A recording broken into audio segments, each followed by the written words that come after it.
Assalamualaikum warahmatullahi wabarakatuh. Halo, apa kabar? 7E, bagaimana? Sehat selalu ya. Semoga kalian senantiasa diberikan kesehatan agar dapat mengikuti pembelajaran online dengan baik dan juga tentunya mengumpulkan tugas yang diberikan oleh Bapak atau Ibu Guru. Hari ini Bahasa Indonesia beralih ke materi baru, yaitu bab 7 mengenai surat pribadi dan surat dinas.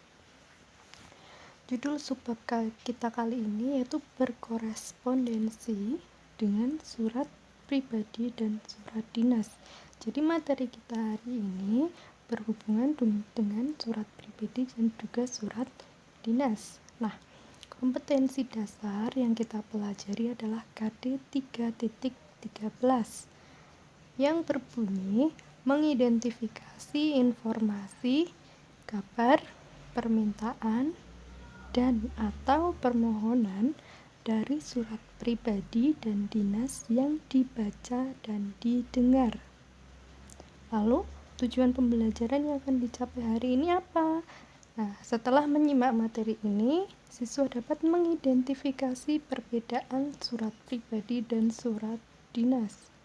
Jadi ketika nanti kalian sudah menyimak materi ini, tugas dari Bu Eka adalah mencari persamaan dan juga perbedaan surat pribadi dan surat dinas hasil menyimak video ini, bukan hasil browsing atau mencari di internet.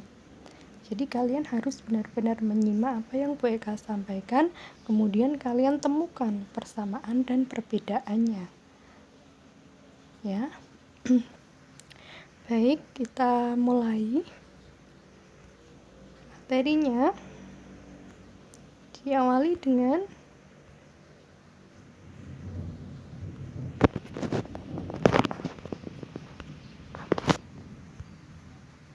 apa itu surat? Surat itu apa sih? Ada yang tahu? Pernahkah kalian membuat surat? Pernahkah kalian mengirim surat? Pernahkah kalian surat-suratan? Tentu pasti kalian sudah pernah, apalagi ketika ada guru sedang menjelaskan di depan kelas. Kalian mau ngobrol dengan temannya, terus kalian tuliskan isi pembicaraan kalian melalui kertas. Nah, itu bisa disebut sebagai surat. Lalu, pengertian surat itu apa? Surat. Nah, ini dia. Surat adalah alat komunikasi untuk informasi yang tertulis kepada suatu pihak ke pihak lain. Jadi, surat itu termasuk alat komunikasi. Alat komunikasi yang berbentuk bagaimana? Bentuknya adalah tertulis. Ya. Sudah paham? Dan itu juga komunikasi dua arah antara satu pihak ke pihak yang lain.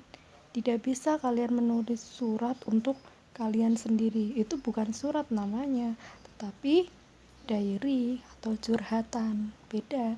Kalau surat itu alat komunikasi untuk satu pihak ke pihak lain yang bentuknya tertulis. Baik, ini di sini macam surat ada dua, surat pribadi dan surat dinas. Surat pribadi bisa disebut juga dengan surat tak resmi.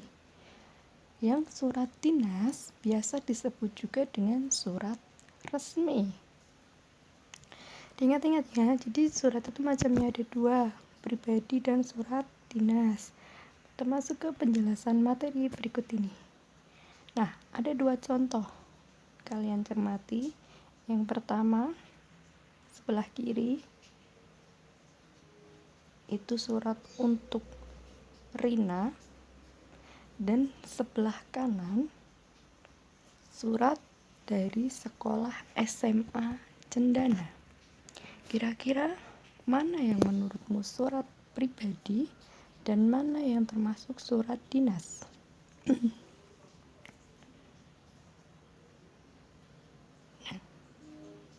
Ini dia jawabannya. Surat pribadi di sebelah kiri. Ya, betul ya. Sudah pandai semua kalian. Nah, berarti yang kanan surat apa? Yang kanan adalah surat dinas. Kita berlanjut ke materi berikutnya. Surat pribadi. Surat pribadi adalah jenis surat yang berisi keperluan pribadi. Biasanya ditulis secara pribadi, ditujukan kepada orang lain. Bahasa yang digunakan bagaimana? Menggunakan bahasa yang tidak baku atau bahasa sehari-hari.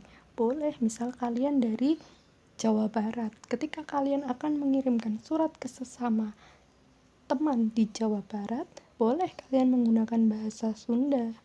Silakan, tetapi tetap menjaga sopan santun dalam berbahasa. Karena bahasa kalian adalah cerminan diri kalian.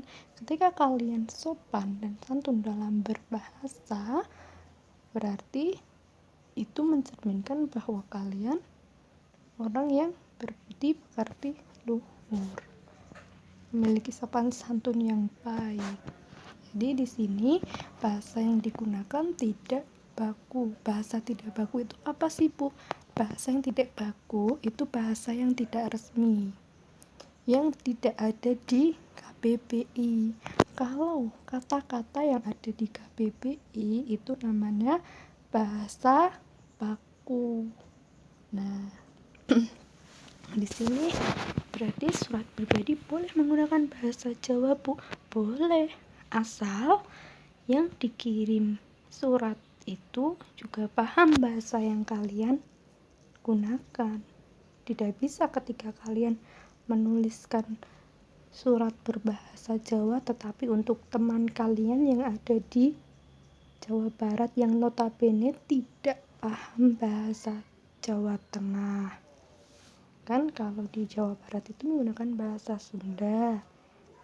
Jadi alangkah lebih baik ketika kalian tidak tahu bahasa daerah masing-masing, maka gunakan bahasa persatuan kita, yaitu bahasa apa? Bahasa Indonesia. Baik ya, sudah jelas mengenai surat pribadi, yaitu berisi keperluan pribadi. Yang ditulis oleh siapa? Ditulis secara pribadi. Berarti jenis surat berisi keperluan pribadi yang ditulis secara pribadi dengan menggunakan bahasa tidak baku tetapi tetap menjaga sopan santun berbahasa. Kemarin ada tugas dari Bu Eka mengenai bagaimana ciri surat pribadi. Masih banyak yang menjawabkan, oh cirinya seperti ini, ciri seperti ini. Nah, itu masih ciri secara umum. Ketika Bu Eka sudah menanyakan bagaimana ciri bahasa yang digunakan dalam surat pribadi, jawabannya adalah bahasa yang tidak baku tetapi menjaga sopan santun berbahasa. Itu ciri bahasa di surat pribadi. Lanjut, lalu tujuan di surat pribadi apa, Bu? Nah, tujuan atau isi surat pribadi itu bisa bermacam-macam. 1. Bisa menanyakan kabar. 2. Keperluan pribadi.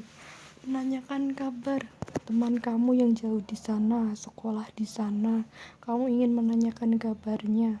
Kalau zaman dulu masih pakai surat, tapi ketika zaman sekarang atau saat ini tidak perlu menggunakan surat tertulis lagi karena sudah ada media elektronik berupa WA, Facebook, terus BBM, Instagram. Nah, melalui itu kalian bisa menanyakan kabar. Itu namanya surat elektronik. 2. Keperluan pribadi. Apa keperluan pribadi kamu? Oh, saya mau berkunjung ke tempatmu. Nah, itu keperluan pribadi. Oh, saya ingin berlibur bersamamu. Mari kita berlibur bersama. Itu keperluan pribadi, dan macam lainnya masih banyak. Surat pribadi ditujukan untuk teman atau sahabat. 2. Orang tua. 3. Kakek, nenek. 4. Guru, dan seseorang lainnya. Masih banyak, karena kata kunci di sini surat pribadi adalah dari pribadi kita untuk orang lain. Orang lain itu siapa? Yaitu terserah kalian. Mau teman kalian, mau pacar, boleh enggak Bu pacar? Oh, sangat boleh. Sahabat, orang tua, kakek, nenek, dan sebagainya. Itu pengertian dari surat pribadi. Sudah paham? Ada pertanyaan?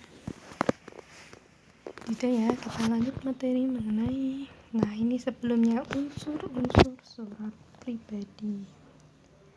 Ini surat yang tadi di awal, Kota Raja, 21 Maret 2007.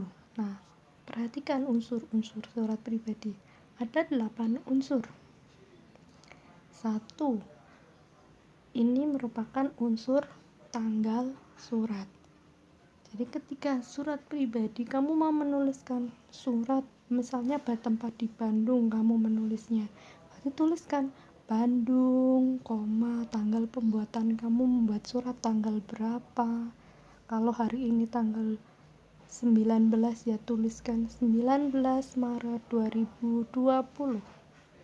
Itu merupakan tanggal surat. Yang kedua, unsur kedua yaitu alamat surat. Alamat siapa? Alamat yang dituju.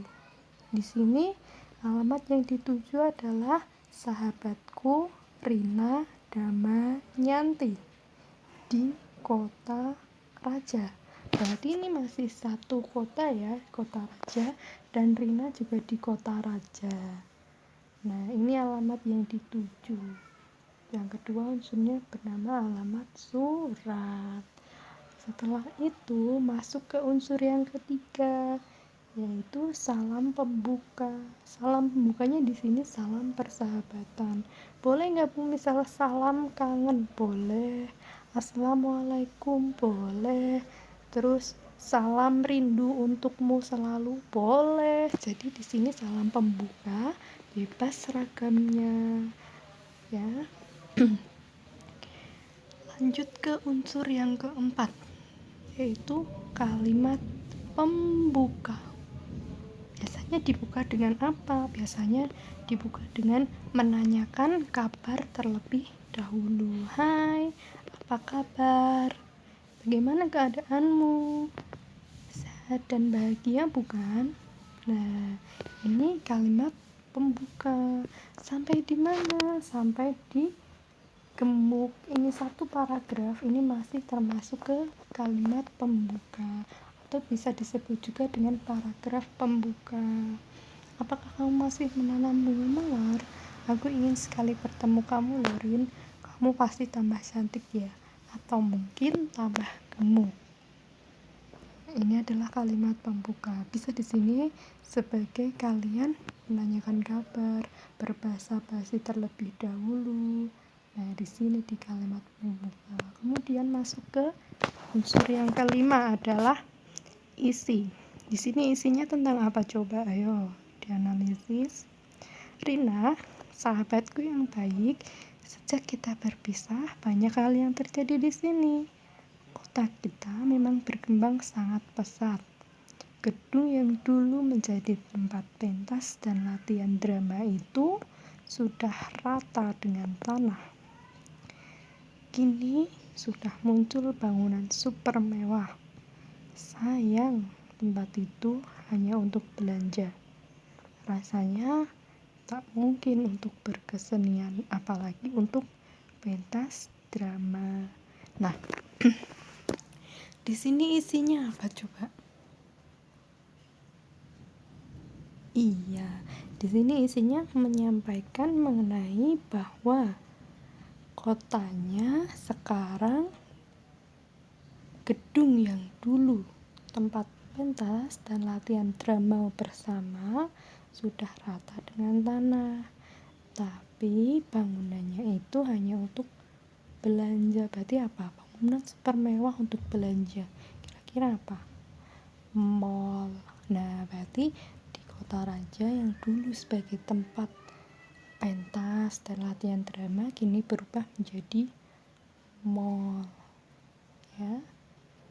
Ini isi dari Sahabat Rina Damayanti. Bu, kalau isinya curhatan boleh tidak? Boleh, asalkan kamu mengirim curhatan itu ke temanmu, bukan curhatan untuk dikonsumsi sendiri, bukan. Kalau curhatan, kamu curhat, begini. Nah, curhatan kamu kirimkan surat itu ke teman, boleh. Itu baru namanya surat. Kalau hanya untuk konsumsi pribadi, itu bukan surat. Karena surat itu alat komunikasi antara satu dengan yang lain. Ada pihak yang dituju, itu surat. Nah, selanjutnya unsur yang keenam, penutup. Rin, sekian dulu ya. Jangan lupa membalasnya. Kutunggu kabarmu. Sampaikan salamku untuk ibu dan bapak, juga Mas Dodi. Terima kasih Rin. Sampai jumpa dalam liburan yang akan datang. Nah, di sini masuk ke paragraf penutup. Misal kalimat yang lain, tetapi intinya sama, menyampaikan penutup. Boleh Bu? Boleh. Silakan. Sudah paham ya? Yang ketujuh, sampai jumpa. Nah, di sini merupakan salam penutup. Kalau tadi dibuka dengan salam persahabatan, di sini ditutup dengan salam sampai jumpa.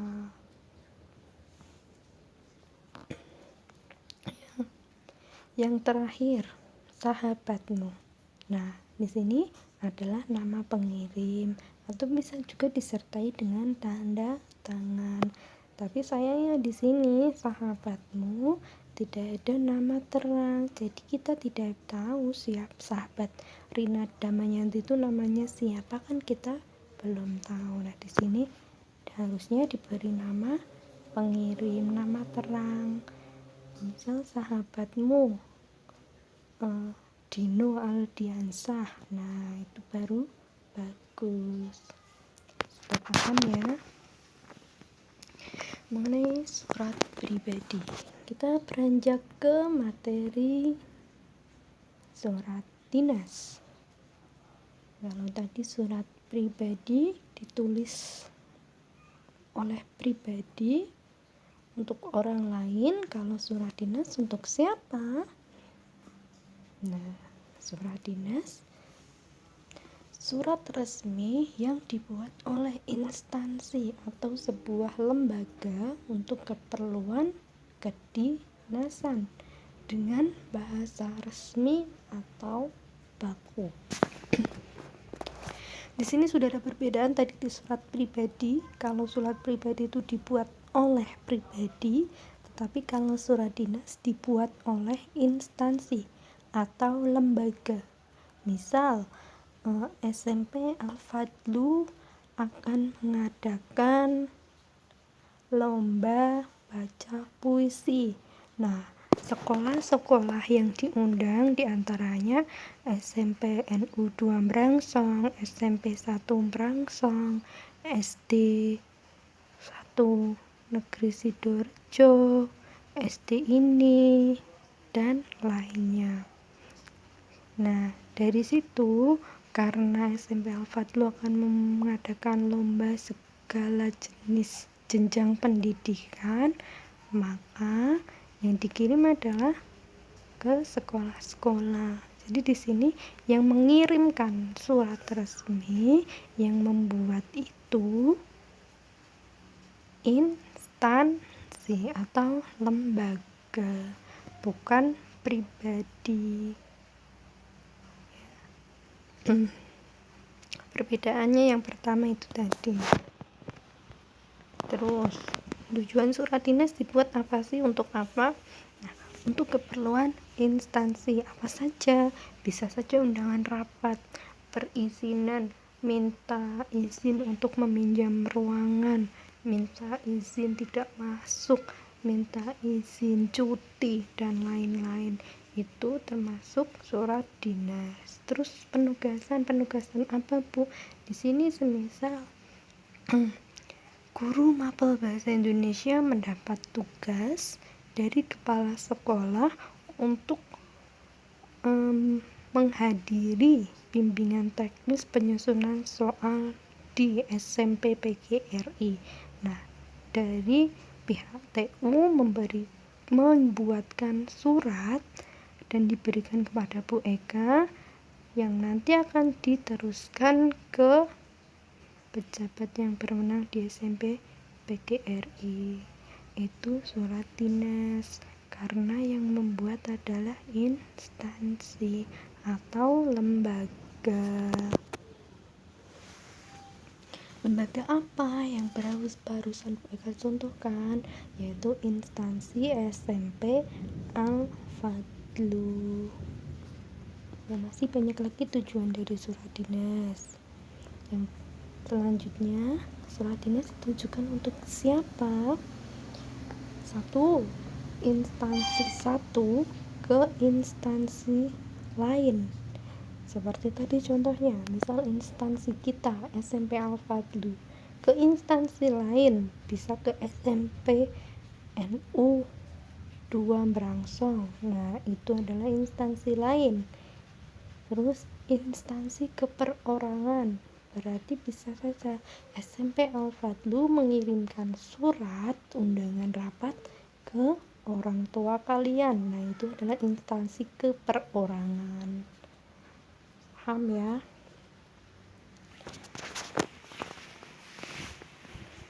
Selanjutnya kita analisis unsur surat dinas. Tadi unsur surat pribadi ada 8. Sekarang di sini surat dinas ada 12. Wow, banyak sekali, Bu. Apa yang membedakan? Nah, mari kita cermati. Mari kita cermati perbedaannya.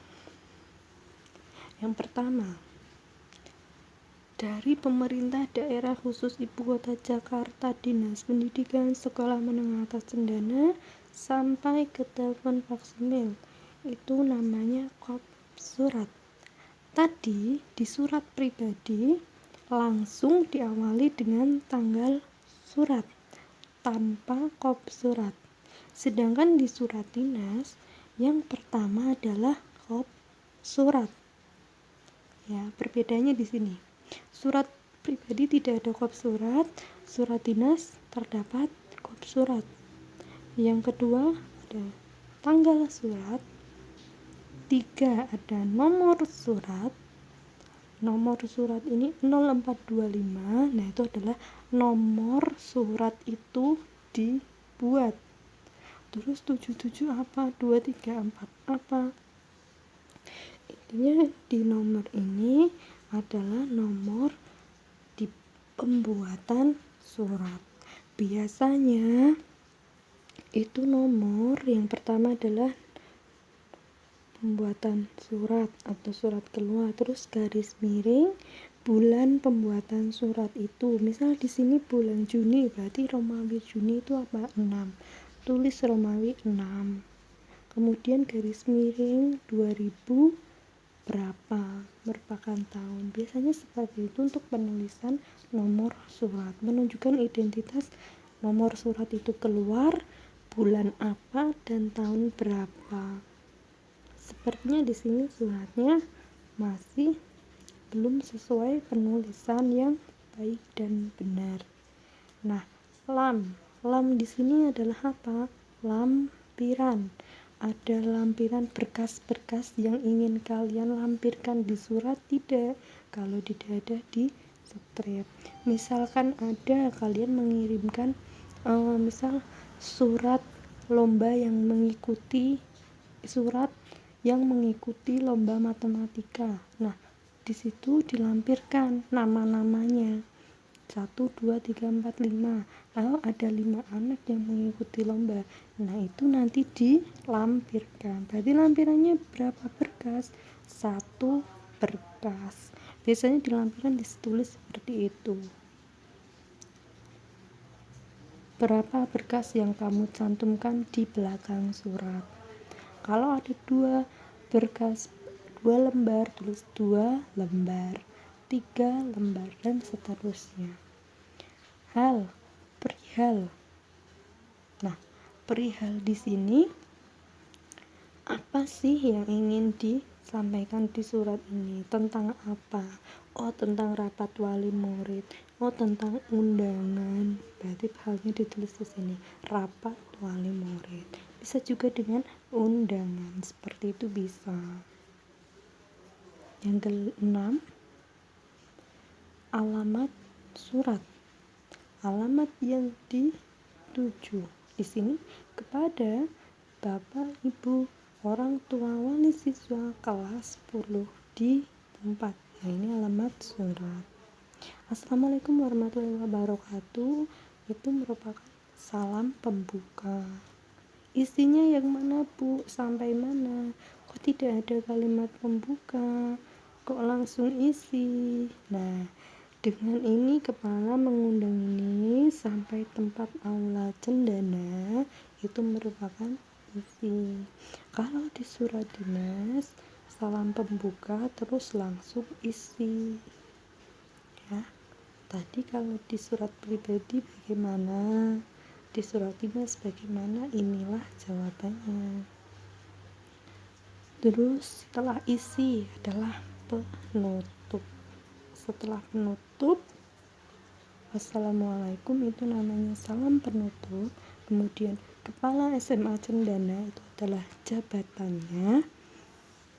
Yang ke-11, di tengah-tengah itu harusnya diberikan tanda tangan, ya, karena ketika surat akan dikirimkan harus ditanda tangani. Boleh juga setelah ditanda tangani ada stempelnya, boleh. Terus kemudian yang ke-12 atau yang terakhir adalah nama terang, nama lengkapnya beliau. Ya, inilah materi mengenai surat pribadi dan surat dinas. Lalu untuk tugasnya hari ini adalah kamu temukan persamaan dan perbedaan dari surat pribadi dan surat dinas yang barusan Bu Eka sampaikan. Kalian cari persamaannya. 1, Bu, apa? Oh, sama-sama ini, Bu. Oh, sama-sama begini. Nah, itu. Terus 2, perbedaannya apa? Oh, kalau surat pribadi begini, kalau surat dinas begini. Itu perbedaan, ya. Bisa ya mencari perbedaan dan persamaan dari surat dinas. Dibuat di mana? Di buku tulis. Kalian buat, terus kalian foto dan dikirim ke Bu Eka. Baik, Bu Eka akhiri materi hari ini. Semoga kalian diberikan kepahaman, dan jika ada pertanyaan kita bahas di grup WhatsApp. Terima kasih Bu Eka sampaikan karena telah menyimak video ini dengan baik hingga selesai. Bu Eka ucapkan mohon maaf apabila ada salah kata dalam menyampaikan materi. Wassalamualaikum warahmatullahi wabarakatuh.